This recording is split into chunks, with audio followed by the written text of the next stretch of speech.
네, 여러분 반갑습니다. 캠브리지 동아시아사 시간이 돌아왔습니다. 자, 우리가 지난 시간까지 배웠던 내용은 무엇이었냐면요, 1910년대부터 시작되는 일제강점기를 이해하기 위한 세계사적인 배경에 대해서 이야기를 했습니다. 그죠? 1910년대, 1920년대에 걸쳐서 세계사적으로 가장 중요했었던 두 개의 사건, 제1차 세계대전과 러시아 혁명에 대해서 살펴보았고요. 이 두 개의 사건이 이후에 한반도에 어떠한 영향을 미치게 되었는지 이런 것들에 대해서 살짝 이야기를 해보았습니다. 기억이 나시죠? 자, 이번 시간부터 이제 본격적으로 1910년대부터 일본의 식민 통치가 어떻게 이루어졌는지, 그리고 일본의 식민 통치가 이루어지는 과정 속에서 일본에 의한 경제 수탈은 어떤 것들이 있었는지에 대해서 하나씩 이야기를 해보도록 하겠습니다. 같이 한번 보도록 할게요. 자, 1910년 한일 병합 또는 한일 합방이 이루어지게 되면서 일본은 한반도를 식민지로 지배하기 위한 식민 통치 기구를 설치하였으니 그게 바로 조선 총독부라고 하는 것이었다라는 것이 되겠습니다.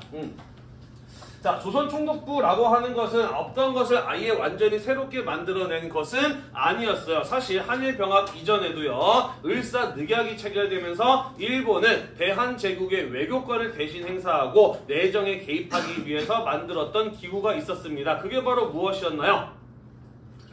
을사늑약 때 대한제국의 외교권을 대신 행사하기 위해서 일본이 만들었던 이것, 통감부였죠. 그죠? 조선 통감부가 한일 병합이 이루어지게 되면서 조선 총독부로 업그레이드가 되었다라고 이렇게 생각을 하시면 될 것 같아요. 자, 조선 총독부니까 가장 높은 사람은 누구일까요? 조선 총독부에서 제일 높은 사람은 조선 총독이 되겠죠. 그죠? 조선 총독이 일제의 식민 통치를 담당했던 최고 권력자였다라고 보시면 되겠습니다. 자, 그래서 조선 총독은 한반도 내에서 법을 만드는 것, 입법, 법에 따라 판단하는 것, 사법, 그리고 법에 따라 국가를 통치하는 것, 행정, 모든 권력을 장악했었던 식민 통치 기관의 최고 권력자였다라고 이렇게 이야기를 해볼 수가 있습니다. 어떤 사람이 조선 총독으로 임명이 되었느냐? 일본 육해군 대장 포스타 장군 출신 가운데 조선 총독이 임명이 되었어요. 다시 말해서 일제의 식민 지배는 일본 군인에 의한 통치였다라고도 이야기를 해볼 수가 있다라는 것이죠. 이해가 되나요? 네. 자, 그래서 지금 여기 보시면은 역대 총독들의 모습들이 나와 있어요. 초대 통감이었던 이토 히로부미부터 시작을 해서 3명의 통감을 거치고 3대 통감이 총독으로 취임하게 되면서 초대 총감부터 초대 총독부터 9대 총독까지 이렇게 쭉 총독들이 이어지게 되는데 전부 다 어떤 옷을 입고 있나요? 군복을 입고 있는 모습을 볼 수가 있네요. 그죠? 물론 양복 입은 사람도 있습니다만 이 사람들도 모두 군인 출신들이었다라는 것이에요. 자, 그리고 이 사람들은 천황 직속의 사람들이었습니다. 조선 총독은 천황에 직속된 자리였어요. 천황 직속이라고 하는 것은 무엇을 말하는 것이냐? 일본 천황 이후에 그 누구의 명령도 그죠? 듣지 않는다, 받지 않는다라는 것이죠. 그죠? 자, 그래서 한반도 내에서는 이 사람보다 높은 이는 없었다. 무제한적인 권력을 소유한 자리, 그게 바로 조선 총독의 존재였다라는 것이에요. 이해가 되시죠? 네. 자, 그리고 조선 총독 아래에 행정을 담당하는 정무총감, 그리고 치안을 담당하는 경무총감 같은 자리가 있었고요. 총독부 아래에는 또 중추원이라고 하는 게 있었어요. 중추원 들어본 적이 있나요? 네. 그렇죠. 사실 고려시대 때부터 있던 이름이기도 하죠. 조선시대 때도 약간 이름이 바뀌었지만 있었고, 대한제국 시기에도 있었던 자문기관, 중요한 정치적 결정을 할 때 의견을 전문가들에게 듣는 자문기관이 바로 이 중추원이라고 하는 것이었습니다. 자, 그래서 조선 총독부에서는 일본이 한반도를 식민 통치함에 있어서 한국인들의 의견도 듣는다라는 것을 보여주기 위해서 중추원을 두었다라는 것이죠. 그래서 중추원은 조선 사람들, 한국 사람들로 구성된 자문기구였다라는 겁니다. 자, 하지만 과연 이 중추원에서 한국 사람들의 의사를 대변할 수 있는 의견이 나왔고 그것이 실제 일본의 식민 통치에 반영되었을까? 사실 그렇지는 않았다라는 것이죠. 어디까지나 자문기관이었기 때문에 실질적인 권한을 가지고 있지 않았다라는 것이고요. 무엇보다도 이 중추원의 구성원들 역시 전부 다 어떤 사람들로 채워졌느냐? 그렇죠. 일제 식민 통치에 적극적으로 협조했던, 그리고 협조하는 친일파들로 구성이 되었다라는 것이죠. 그러다 보니까 어차피 중추원에서 나오는 목소리가 결국에는 일본의 이해관계와 그쵸? 일치하는 반대되지 않는 것들 뿐이었다라는 것이죠. 그래서 어디까지나 형식적인 것에 불과하였다라는 이야기가 되겠습니다. 자, 한편 지방행정조직은요 전국을 13개의 도로 나누고요, 그리고 서울과 같은 대도시는 경성부라고 해서 부로 편제가 되었고요, 그보다 작은 도시들의 경우에는 군으로 분류가 되었고 그 아래 면이라고 하는 행정구분을 두었다라고 보시면 되겠습니다. 자, 그래서 현재 우리가 살고 있는 이 오산시는요 일제강점기에는 수원군 성호면이 행정구역이었어요. 수원군 성호면으로 불리고 있었습니다. 자, 그리고 부윤, 군수, 면장 같은 이런 어떤 행정을 담당하는 사람들도 모두 일본인 또는 친일적인 인사들로 관리를 배치함으로써 전국 지방 곳곳에 대한 행정력 역시 조선 총독부가 장악하게 되었다라고 이렇게 볼 수가 있겠네요. 됐나요? 별로 어려울 거 없죠, 그죠? 자, 선생님이 아까 이야기했어요. 통감부가 총독부로 바뀐 거다라고 이야기를 했잖아요. 그래서 1926년까지 원래 통감부 건물이 총독부 건물로 사용이 되다가 1926년에 경복궁의 앞부분을 밀어버리고 조선 왕실을 상징하는 경복궁의 앞부분을 밀어버리고 거기에다가 석조, 돌로 만든 건물이 바로 이 조선 총독부 건물입니다. 1996년까지만 해도 그 자리에 그대로 남아 있었던 건물이기도 해요. 총독부 건물은 여전히 그 자리에 남아 있었고요. 96년에는 요거 이제 철거가 되면서 지금은 흔적도 없이 사라져 버리고 말았습니다. 왜 철거했을까? 왜 조선 총독부 건물 굳이 철거했을까? 보기 안 좋아. 보기 안 좋아서? 보기 안 좋니 이거? 아니야. 그렇죠. 일본의 식민 지배의 상징과도 같은 곳이잖아요. 그래서 이런 어떤 부끄러운 과거, 수치스러웠던 과거를 이제 씻기 위한 작업이었다라고도 볼 수가 있겠네요. 뿐만 아니라 경복궁은 조선 왕실을 상징하는 건물이었잖아, 그지? 그러다 보니까 경복궁 복원하는 것도 굉장히 중요한 역사적인 의미를 갖는 일이기도 하거든요. 그래서 경복궁 복원 차원에서도 이 조선 총독부는 철거되었고요. 아직까지도 경복궁은 그래서 옛 모습을 갖춰가기 위한 복원 작업이 한창 이루어지고 있는 중이기도 합니다. 하지만 선생님 생각은 조금 달라요. 우리의 자랑스러웠던 과거만 역사인가? 아니요. 아니죠, 그죠? 부끄럽고 치욕스러웠던 과거도 어쨌든 우리의 역사 아닌가? 그래서 조선 총독부 건물 같이 일본의 식민 지배를 상징했던 건물들을 남겨놔서 이런 것들을 보면서 다시는 그런 일이 반복되지 않도록 생각하는 것도 중요한 역사적 교훈이 되지 않을까라는 생각을 해요. 그리고 이렇게 생각했던 사람도 꽤 많이 있기도 하고요. 그래서 꼭 이걸 굳이 철거해야만 했다라고 한다면은 차라리 자리를 옮겨놨으면 어땠을까라는 그런 아쉬움이 조금 있기는 합니다. 예를 들자면은요, 선생님이 몇 년 전에 베트남 여행 갔을 때 베트남 프랑스 식민 지배를 받았거든. 그리고 거기 베트남에 가면 프랑스 식민 지배 시기에 만들었었던 프랑스 총독부 건물 그런 것들 다 그대로 남아 있어요. 그러면서 식민지 시기의 베트남의 모습을 선생님은 거기서 잘 느낄 수도 있었고 이거 되게 좋은 관광 자원이기도 하구나 라는 그런 어떤 생각을 하기도 했어요. 몇 년 전에 어서 한국은 처음이지라는 프로그램에 핀란드 남자 3명이 와가지고 되게 먹방하고 돌아다니면서 꽤 이슈가 된 적 있잖아, 그지?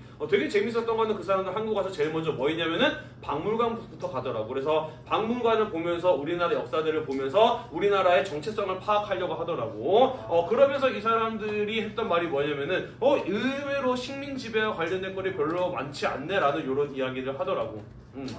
왜 그런 이야기를 하나 했더니 핀란드의 경우에도 러시아, 소련에게 식민 지배를 받았던 경험이 있는 거야. 그러다 보니까 이 사람들도 그 나라의 식민 지배의 모습은 어땠는가를 보고 싶었던 거지. 하지만 우리나라는 이런 어떤 식민 잔재와 관련된 것들을 너무 철저하게 없애는 바람에 그런 것들에 대한 것이 조금 아쉬움으로 남지 않았나 라는 이런 생각을 살짝 해보기도 합니다.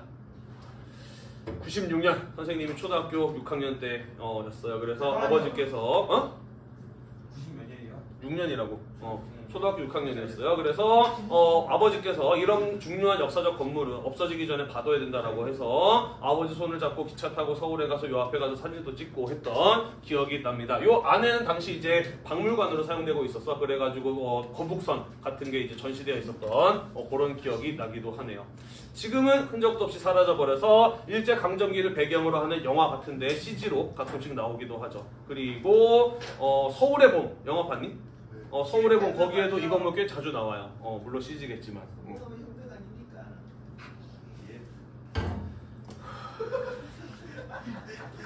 자, 1910년대에 일본의 식민 통치 방식을 일컬어 무엇이라고 이야기를 하냐면요. 무단 통치라고 이야기를 합니다. 무단이란 무엇이냐? 무, 힘으로, 단속한다라는 뜻이거든요.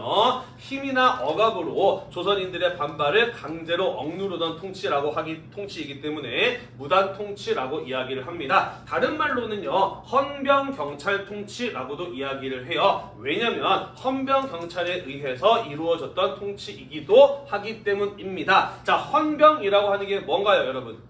혹시 아나요? 헌병감. 헌병, 그렇죠. 헌병이 제일 높은 사람이 헌병감이죠. 그거 아니었어요?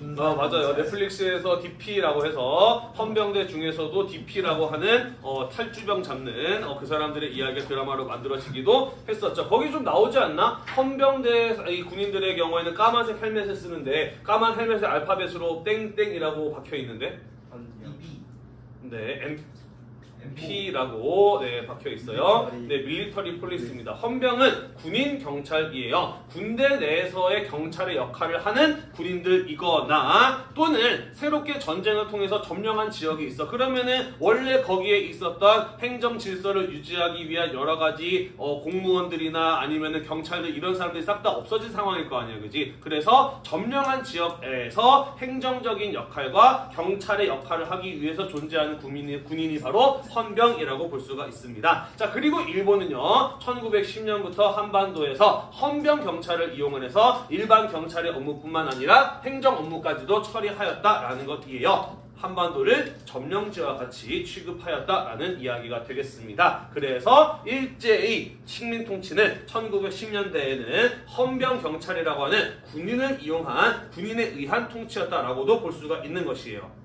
이해가 되시죠? 자, 이 헌병 경찰 통치가 정말 무서웠던 까닭은 무엇이냐면요. 아까도 이야기했듯이 헌병의 경우에는 점령지에서 질서를 유지하는 역할을 한다라고 이야기를 했어, 그지? 자, 그래서 전쟁의 상황을 가정한 것이기 때문에 헌병들은 어떠한 권한이 주어졌느냐? 즉결 처분권이 주어졌어요.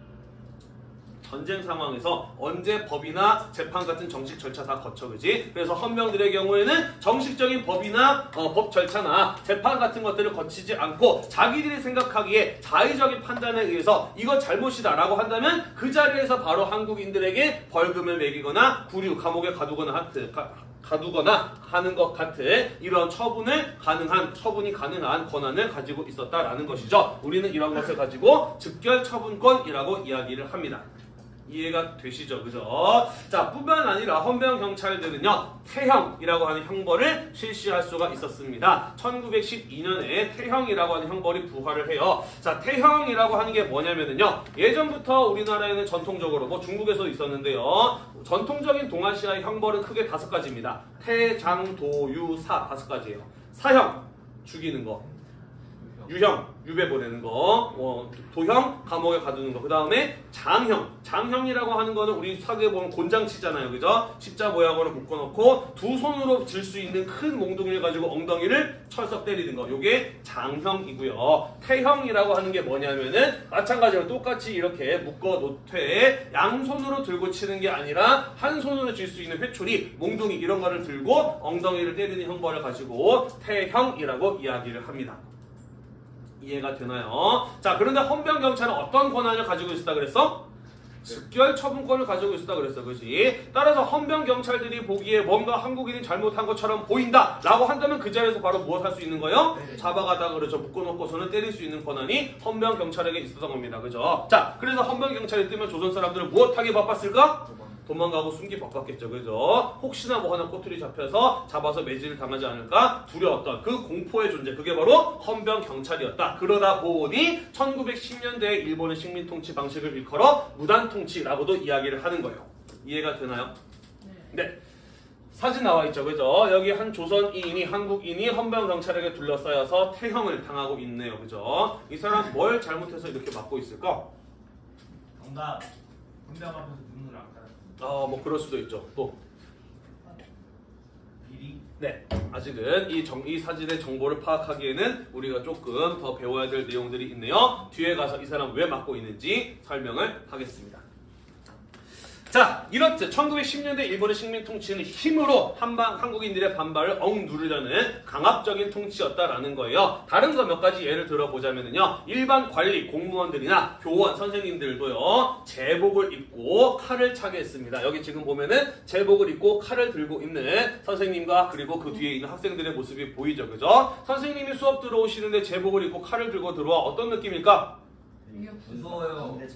그렇죠. 뭐 코스프레 하셨네요. 이럴 수도 있지만, 그죠? 무섭지, 그지? 사람을 죽일 수 있는 무기를 들고 다닌단 말이야, 그죠? 얼마나 공포스럽겠어요, 그죠? 이런 게 일본의 식민통치 방식, 1910년대의 식민통치 방식이었다라는 겁니다. 뿐만 아니라 한국인들에게는요, 언론, 출판, 집회, 결사의 자유가 박탈되었어요. 신문이라든지 잡지라든지 이런 거 발행할 수가 없게 되었습니다. 그러면서 이전까지 만들어지고 있었던 한국인들의 신문들, 이런 거 싹 다 사라지게 되는 것이고요. 즉결 청구권을 가지고 있었던 헌병 경찰들은 그 권한을 이용을 해서 여러 가지 이유를 들어서 민족 운동을 이끌어 나가고 있었던 지도자들을 감옥에 가두거나 살해하는 등의 일이 벌어지던 것이 1910년대 일본의 식민 통치의 모습이었다라는 것이에요.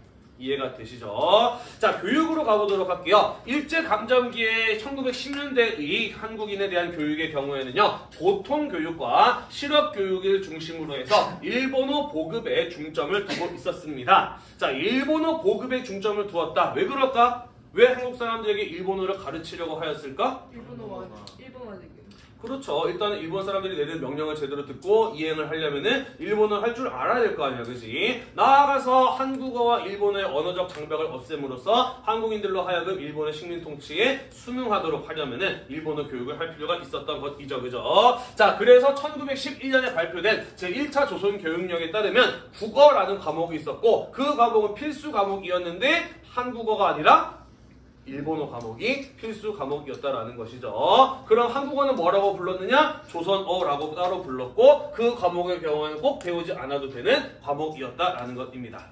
그러면서 일본어 교육에 초점을 맞추었다라는 것이에요. 자, 한편 보통교육과 실업교육이 중심이었다라고 하는 것은 무엇을 말하는 것이냐? 보통교육이란 오늘날 초등교육을 의미하는 것이에요. 실업교육의 경우에는 오늘으로 치자면은 특성화고, 그죠? 졸업하고 나서 곧장 취업할 수 있는 전문적인 기술 같은 것들을 가르치는 것을 가지고 실업교육이라고 이야기를 합니다. 이게 의미하는 바는 무엇이냐? 일본이 한국인들에게 기대하는 교육의 수준은 어느 정도인 거예요? 그렇죠. 그렇죠. 쓰고 읽을 줄 알고 더하기 빼기 곱하기 나누기 정도 할 줄 알고 일본인들이 이거 해라고 하면은 그거 잘 수행할 수 있는 정도의 지식과 기술 수준만을 원했던 거라고 볼 수가 있겠죠. 그죠? 자, 그래서 이 1차 조선 교육령을 보면은요, 일본 사람들의 경우에는 초등학교 6년, 중고등학교 앞에서 5년을 다니고 있었던 데에 비해서 한국인들의 경우에는 원래 초등학교 5, 6년 다니는 거였는데 4년으로 줄어들고 중고등학교 앞에서 4년밖에 교육을 받지 못했다라는 것이죠. 게다가 중고등학교 교육의 경우에도 실업교육에 치중이 되어 있었다. 당시 중고등학교 앞에서 그냥 고등보통학교라고 이렇게 부르고 있었어요. 그래서 일본의 1910년대의 한국인에 대한 교육은 어디에 중점이 맞춰져 있었느냐? 하급기술자. 일본인들이 명령을 내리면은 그것을 잘 이행할 수 있는 하급기술자 정도를 만들어내는데 초점이 맞춰져 있었다라는 것이에요. 이해가 되시죠? 대학교육의 교육, 고등교육의 경우에는요, 한국인들에게는 거의 그 기회가 주어지지 않았습니다. 여기서 말하는 거의라는 것의 의미는 무엇일까? 진입하들은 갔다. 대학이 없었는데 어떻게 갔지? 24년까지 대학이 없었는데? 그렇죠. 일본으로 유학을 가거나 아니면 해외로 유학을 가는 경우들이 극히 일부 있었습니다만은 나머지는 거의 기회가 주어지지 않았다라고 보시면 돼요. 요즘 들어서 자꾸 뉴스에 뭔가 일본의 식민 지배가 한반도의 경제 발전과 근대화에 도움이 되었다라고 주장하는 사람들이 자꾸 나오고 있어요. 아예 터무니없는 주장은 아닐 수도 있다라고 생각을 해요. 왜냐면 일제강점기에 철도 같은 게 만들어졌고, 그죠? 그러면서 일본인들이 와서 많은 공장과 회사 같은 것들을 세우고 운영했으니까 아예 틀린 말은 아닐 수도 있다라고 생각을 합니다. 실제로 우리나라의 몇몇 대기업들 같은 경우에는 일본 사람들이 놓고 갔던 공장과 기계를 인수해서 발전해 나간 회사들이 많이 있기도 하거든요. 우리 지금 어디라고 말을 못하지만은 우리가 이름만 대면 아는 대기업들 거의 대부분 그렇게 시작을 합니다. 일본 사람들이 놓고 간 거 가지고 지금의 회사들을 키운 회사들이 많아요. 근데 이렇게 보시면 돼요. 1945년에 해방이 이루어졌을 때 한반도에 있었던 공장과 회사의 가동률, 돌아가는 비율이 몇 퍼센트가 안 되느냐? 20%가 채 되지 않았어. 왜 그랬을까? 능력이요. 왜 능력이 없을까? 못 배웠어요. 그렇죠. 실제로 공장과 회사를 운영을 하려면은 고급 수준의 기술이나 지식이 필요해, 그지? 하지만 한국인들에게 허용된 교육은 어느 정도였으니까? 하급 기술자를 양성하는 정도밖에 허용되지 않았다 보니까 해방이 되었을 때 일본 사람들 싹 다 일본으로 가고 나니까 한반도에 남아있는 공장과 회사가 돌아갈 리가 없는 거예요. 그죠? 이런 걸 가지고 과연 제대로 된 근대화나 경제적 발전이 이루어졌다라고 얘기할 수 있을까? 사실은 그렇지 않다라는 거죠. 그죠? 우리는 이런 것들을 좀 알아둘 필요가 있다라고 생각을 합니다. 넘어갈까요? 네. 자, 다음 경제 분야로 가보도록 하겠습니다. 1910년대 일본은 한반도에서 어떠한 경제적 수탈을 했는가? 자, 가장 대표적이고도 핵심적인 사업은 무엇이었냐면 바로 토지조사 사업이었습니다. 말 그대로 한반도의 땅이 어디에 얼만큼 있으며 그 땅의 주인이 있는지 없는지, 있다면 그 땅의 주인이 누구인지를 파악하는 산업이 바로 토지조사 사업이라고 하는 것이었습니다. 자, 왜 하필이면 일본은 식민 지배가 시작됨과 동시에 땅이 어디에 얼만큼 있으며 그 땅의 주인이 있는지 없는지 그리고 누가 주인인지를 파악하려 하였을까? 땅 자기가 먹으려고. 그렇죠. 왜 땅을 먹으려고 했을까? 자기가 돈 많아요.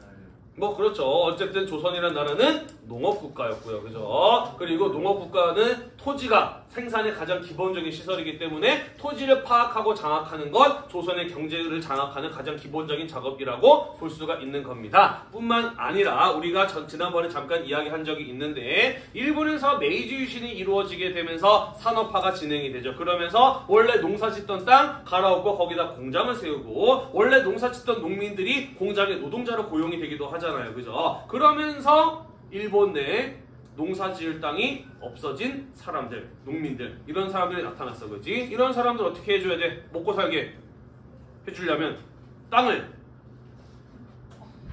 줘야 될 거 아니야. 그지? 어디에서? 한국에서. 그죠? 그러기 위해서 토지에 대한 조사 같은 것들이 필요하였다라는 겁니다. 뭔 소리인지 이해가 되나요? 네.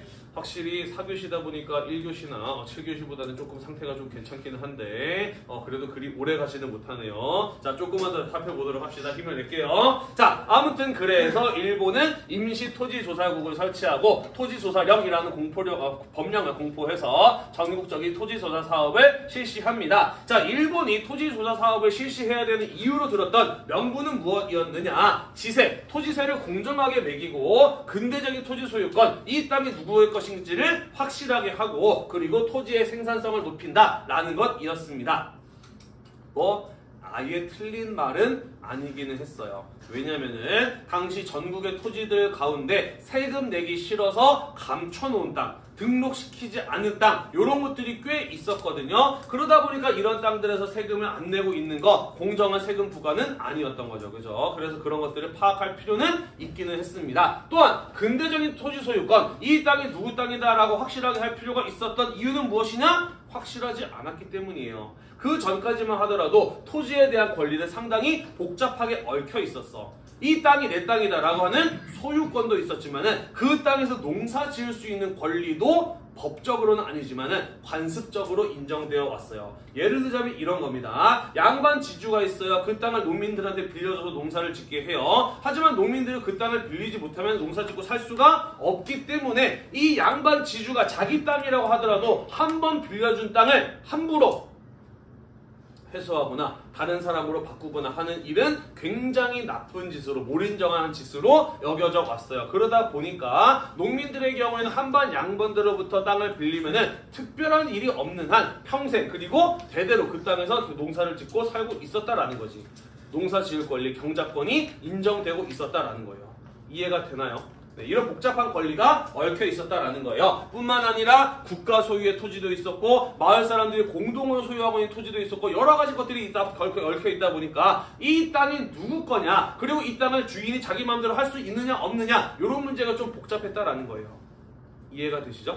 그래서 이 땅이 누구 땅인지를 명확하게 할 필요는 어느 정도 있기는 했다라는 겁니다. 그리고 그 땅을 좀 더 잘 활용을 하는 것도 필요한 일이기는 했다라는 것이에요. 자, 하지만 일본이 토지조사 사업을 실시한 좀 더 본질적인 목적은 어디에 있느냐? 첫 번째, 그래서 전국적인 토지조사 사업을 함으로써 숨겨져 있었던 땅들을 찾아내게 되죠. 그러면은 일본으로 들어오는 세금 수입이, 총독부로 들어오는 세금 수입이 늘어나게 되죠. 그죠? 이런 것들이 좀 더 본질적인 목적이었다라는 것입니다. 자, 뿐만 아니라 아까 이야기했어요. 그죠? 일본 내에서 농사 지을 땅이 없어서 가난한 농민들 많았다 그랬어요. 그죠? 그 사람들한테 땅을 주려면은 한국인이 가지고 있는 토지를 사야 될 거 아니에요. 그지? 토지를 살려면은 이 땅이 누구 건지를 정확하게 할 필요가 있죠. 그죠? 또는 돈이 없어서 땅을 팔아야 되는 사람이 있다라고 한다면은 돈 빌려줄 때 이 땅을 담보로 잡고 돈을 빌려주는 거야. 그리고 그걸 못 갚으면 그 땅을 가져가는. 이런 걸 가지고 이제 저당 잡힌다라고 이야기를 하거든요. 이렇게 해야 일본 사람들한테 땅을 나누어 줄 수 있을 것 아닙니까? 그죠? 그래서 땅의 주인이 누구인지를 명확하게 하고 그 땅을 사고 팔고 할 수 있게 만듦으로써 일본 사람들이 한국에 들어와서 토지를 살 수 있게 만드는 거, 이게 좀 더 토지조사 사업을 실시한 본질적인 목적이었다라는 겁니다. 하지만 더 진짜 본질적인 목적은 이 토지조사 사업이 어떻게 진행되었는가, 그 방식을 보면은 알 수가 있어요. 어떤 식으로 진행이 되었냐면요, 조선 총독이 정해놓은 일정한 기한 내에 이 땅을 가지고 있는 사람이 이 땅이 내 땅이다 라고 여러가지 복잡한 구비 서류를 제출을 해야만 그 땅이 그 사람의 땅으로 인정이 되었어요. 우리는 이런 걸 가지고 기한부 신고제라고 이야기를 합니다. 정해져 있는 기한 내에 땅의 주인이 이 땅은 내 땅입니다 라고 신고를 해야 그 땅의 주인임을 인정하였다라는 거예요. 반대로 말하면 땅이 있는데 이 땅이 기간 내에 신고가 안 됐어. 그럼 이 땅은 뭐였다? 주인 없는 땅으로 간주가 되었다라는 거예요. 이해가 되죠? 그러면서 주인 없는 땅이니까 누가 가져가게 되느냐? 조선 총독부가 가져가게 돼 있다라는 겁니다. 어떤 일이 벌어졌을까? 그렇죠. 이 땅이 내 땅이라고 만천하가 다 아는데 그거 꼭 신고해야 돼? 라고 이렇게 안이하게 생각했던 사람들도 있었고요. 뿐만 아니라 이 땅이 내 땅이라는 것을 증명하려면은 여러 가지 복잡한 서류들을 내야만 했어. 사실 글을 쓰거나 읽을 줄 모르는 사람들도 많았는데 이거 제대로 할 줄 아는 사람들도, 할 줄 모르는 사람들도 꽤 있었던 것이죠. 그죠? 그러다 보니까 기한 내에 신고되지 않은 토지들이 꽤 있었고, 그건 전부 다 누구의 소유로 돌아가게 된다? 일본 조선 총독부의 소유로 돌아가게 된 것. 다시 말해서 토지조사 사업을 실시한 가장 중요한 목적은 무엇이다? 한반도의 토지를 무엇하는? 뺏는, 수탈하는 데 있었다라는 것이에요. 이해되시나요? 네. 네, 넘어갈게요. 그래요. 인간의 집중력이 보통은 한 20분을 넘지 못한다는 거는 잘 알고 있습니다만은, 그래도 중간중간에 스스로의 의리를 한번 좀 다져보고 하면서 다시 정신을 집중하면 참 좋을 텐데, 그지? 방금 전에 오늘 왠지 사교실에서 수업 태도가 좋다라고 이야기를 했는데, 네, 살짝, 네, 그렇네요.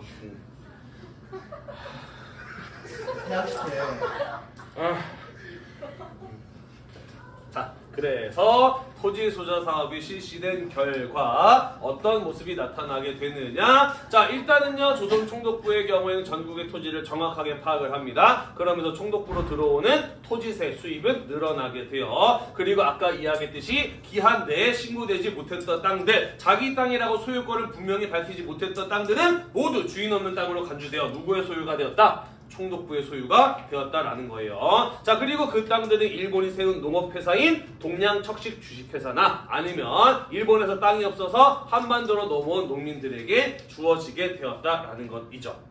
이해가 되시죠? 자, 그러면서 어떤 일이 벌어지게 되느냐? 자, 여기 일제강점기 동안의 농민의 토지 소유 형태를 나타낸 그래프인데요. 자, 1916년에 보면은 남의 땅을 100% 빌려서 농사를 짓던 농민, 그리고 자기 땅도 있지만 남의 땅도 빌려서 농사를 짓던 농민, 자기 땅에서 농사를 짓던 농민, 그리고 땅은 가지고 있지만 농사를 짓지 않는 사람, 이렇게 이제 되어 있는데, 비율이 점점 어떻게 돼가고 있나요? 100% 남의 땅을 빌려서 농사를 짓는 농민들이 어떻게 돼가고 있어요? 늘어나고 있어요. 그죠? 그러면서 자기 땅을 소유하고 있는 농민의 비율은 점점 더 어떻게 되고 있나요? 줄어들고 있는 모습을 볼 수가 있죠. 그죠? 농민들이 그만큼 자신의 토지를 빼앗기고 있었다라는 겁니다. 반면에 동양척식 주식회사가 소유하고 있는 토지에는 어때요? 가파르게 늘어나고 있는 모습을 보이죠. 그죠? 이게 바로 토지조사 사업의 결과였고 목적이고 진실이다라는 겁니다. 이해가 되시죠? 자, 한편 토지조사 사업을 통해서 지금까지 법적이 아니라 관습적으로 인정되어 왔던 토지에 대한 권리, 예를 들자면은 예로부터 우리 집안 대대로 이 양반 집안의 땅을 농사지어 왔어 같은 이런 경작권들은 더 이상 권리로 인정되지 않습니다. 이 땅이 누구 땅인가? 토지에 대한 소유권만 인정이 되었어요. 자, 그러다 보니 어떤 일이 벌어지게 되느냐? 이 땅이 내 땅인데 내가 당장에 내 맘대로 할 수 있어야 되는 거 아니야? 그렇게 됐다는 거죠. 토지 소유자가 그 땅을 어떻게 하든 그거는 100% 소유권자의 이 마음대로였다라는 거예요. 자, 그러다 보니까 이제 남의 땅을 빌려서 농사를 지어야 됐던 농민들의 경우에는 그 땅을 빌려서 농사를 지으려면은 지주와 기한부 계약을 맺고 농사를 지어야 됐다라는 것이죠. 1년이면 1년, 뭐 10년이면 10년 이런 식으로 몇 년 동안 농사를 짓는다라고 계약을 맺고 계약 기간이 끝나면 그렇죠. 또 재계약을 통해서 농사를 지어야 했다라는 것이죠. 어떻게 된 것이냐? 여러분 혹시 비정규직, 계약직 뭐 이런 거 들어봤나요? 그죠? 정규직은 법적으로 일자리가 보장이 되는 사람들입니다. 잘릴 걱정이 비교적 없는 사람들이죠. 그죠? 아예 없지는 않지만 하지만 비정규직, 계약직들은 어때요? 그죠? 1년, 몇 개월 이런 식으로 채용 기간이 계약되어 있어. 그지? 그게 끝나면은 더 이상 일자리가 보장되지 않아. 계속 일을 하기 위해서는 뭘 해야 돼? 재계약을 해야 돼. 그지? 그러려면은 회사에서 간혹 가다가 부당한 요구 같은 것들을 해도 받아들여줘야죠. 혹시나 밉보이면 안 되니까. 그죠? 당시 소장농들의 처지가 그렇게 되었다라는 거예요. 지주들이 다소 부당한 요구를 하더라도 그런 것들을 받아들일 수밖에 없었다라는 것입니다. 이해가 되나요? 그런데 물론 한국인들도 있었지만은 땅의 주인은 어떤 사람들이 있었어요? 일본인, 동양척식 주식회사 이런 것들이 있었던 겁니다. 그죠? 토지조사 사업이 실시된 결과 한국인들을 경제적으로 지배할 수 있는 힘을 일본과 일본인 그리고 총독부가 갖게 되었다라는 것이에요. 이해가 되시죠? 네. 자, 그나마 땅을 빌려서 소작을 할 수 있는 사람들은 다행이었고요. 그마저도 안 되는 사람들은 결국 우리나라를 떠날 수밖에 없었다. 만주나 연해주로 가서 춥고 거친 땅에서 새로운 땅을 개척해 나가면서 살아야 되는 힘든 처지에 놓이기도 하였다라는 것이에요. 넘어가도 될까요? 네. 네. 자, 아까 선생님이 수업 초반에 얘기했죠. 그죠? 이 사람 왜 맡고 있는지 수업 후반부에 가서 이야기한다 그랬잖아요. 그죠? 구글링 하다가 우연히 찾은 사진인데요. 이런 설명이 달려 있었습니다. 조선 총독부의 토지조사 시기에 벌어졌던 일본 헌병경찰의 태형 모습이다. 토지 소유권을 주장하던 전남 나주 궁산면의 농민 4명은 태형 90대를 받고 동양척식 주식회사의 소작인이 되는 계약을 맺어야 했다라고 되어 있습니다. 어떤 일이 벌어졌는지 알겠죠. 그죠? 이 농민들은 나주 궁산면의 농민들은 기한 내에 신고를 못한 거야. 그지? 그래서 멀쩡했던 자기의 땅을 조선 총독부에게 빼앗기게 된 거지. 그지? 그래서 이게 어떻게 된 일이냐? 당연히 내 땅인데 왜 니네가 가져가느냐? 라고 따지려고 왔겠죠. 그죠? 자, 그런데 이들을 맞이한 것은 누구였던 거예요? 헌병경찰이에요. 그리고 헌병경찰은 무엇을 가지고 있어요? 직결처분권과 태형을 가할 수 있는 힘을 가지고 있어요. 그죠? 기한 내에 신고하지 못한 네 잘못이지 왜 어디 와서 생떼를 부려? 라고 하면서 그 자리에서 바로 농민들을 묶어다가 태형을 가하기 시작을 한 겁니다. 그죠? 그리고 내 땅이라고 하는 걸 인정 안 하면서 계속해서 맞았던 것 같아요. 그죠? 그러다가 90대 정도 맞다가 더 이상 못 버텼던 모양이죠. 결국에는 자기의 잘못을 인정을 하고 원래 내 땅이었던 땅이 동양척식회사의 주식회사의 땅이 되었다는 것을 인정하고 원래 내 땅이었던 땅을 이제는 내가 빌려서 농사를 짓는 처지를 받아들여야만 했던 모습. 그게 바로 이 사진에 담겨있는 내용인 것이죠. 우리는 고작 한 장밖에 안 되는 이 사진을 이해하기 위해서 많은 지식이 필요했네요. 그죠? 그리고 이 사진 한 장이 1910년대의 일본의 식민 통치가 어떤 것이었는가를 바로 한눈에 보여주고 있네요. 그죠? 내가 생각해도 참 잘 찾아온 사진이라는 생각이 넘어가겠습니다. 마지막인가 이거? 네. 아, 그렇네요. 자, 한편 1910년 일본은 회사령이라고 하는 법령을 제정합니다. 내용은요, 한반도에서 회사를 세우고 운영하기 위해서는 조선 총독의 허가를 받아야 한다. 허가제가 바로 회사령이라고 하는 것이 되겠습니다. 자, 당시 조선 총독에는요, 회사를 세울 것을 허가해 줄 수 있는 권한과 더불어서 회사의 운영을 금지, 정지시킬 수 있는 권한도 있고요. 회사를 아예 없애버릴 수 있는 권한도 조선 총독에게 주어져 있었습니다. 아까도 얘기했듯이 무제한적인 권력을 가진 이가 바로 조선 총독이었다라고 이야기를 하였어요. 자, 그러면 왜 굳이 한국에서 회사를 세우고 운영해 나가기 위해서 꼭 조선 총독의 허가를 받아야만 한다라고 했을까? 밑에 설명은 한국인의 자본의 축적을 차단하고 일본의 원료 공급지이자 상품 시장으로 만들기 위해서 회사의 설립과 운영을 강력하게 통제함으로써 일본 자본을 보호하고 한국 자본을 억제하기 위해서다 라고 써있는데 말이 좀 어렵죠. 쉽게 말해서 이런 겁니다. 자, 일본에서 초코파이 만드는 회사가 있어요. 그리고 그 일본산 초코파이가 한국에서 무지 잘 팔리는 거야. 그래서 그것을 본 한 한국의 사업가가 우리나라의 초코파이 되게 잘 팔리네. 그럼 나도 초코파이 만들어서 팔아야지 라고 조선 총독부에다가 저도 초코파이 회사 만들어서 운영하겠습니다 라고 허가를 요청해서 허가 날까 안 날까? 안 나죠. 안 나지, 그지? 왜? 한국에서도 초코파이 만드는 회사가 만들어지게 되면 일본산 초코파이 그만큼 잘 팔릴까? 잘 안 팔리겠죠, 그죠? 일본 기업과 경쟁할 수 있는 한국 기업이 나타나게 되면은 일본 기업이 그만큼 많은 돈을 벌 수가 없는 겁니다, 그죠? 그래서 일본 기업과 경쟁할 만한 한국 기업들이 아예 설립되고 운영되지 못하도록 막는 겁니다. 그래서 결국 한국 사람들은 일본에게 물건을 만드는 데 필요한 원료나 수출하고 일본에서 만들어진 상품을 사서 써야만 하는 상품 시장으로 만들기 위해서 허가제를 실시하였다라는 것이에요. 이해가 되시죠? 그렇게 함으로써 한국 기업 성장은 억제하고 일본 기업들의 성장을 보호해주는 이런 어떤 법령이 바로 회사령이었다라는 것입니다. 이해가 되시죠?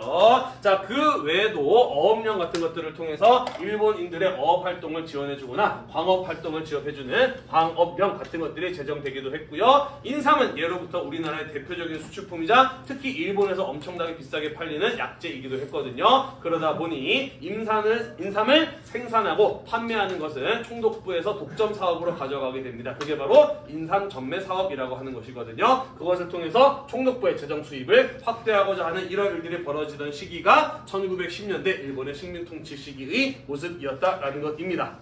됐나요?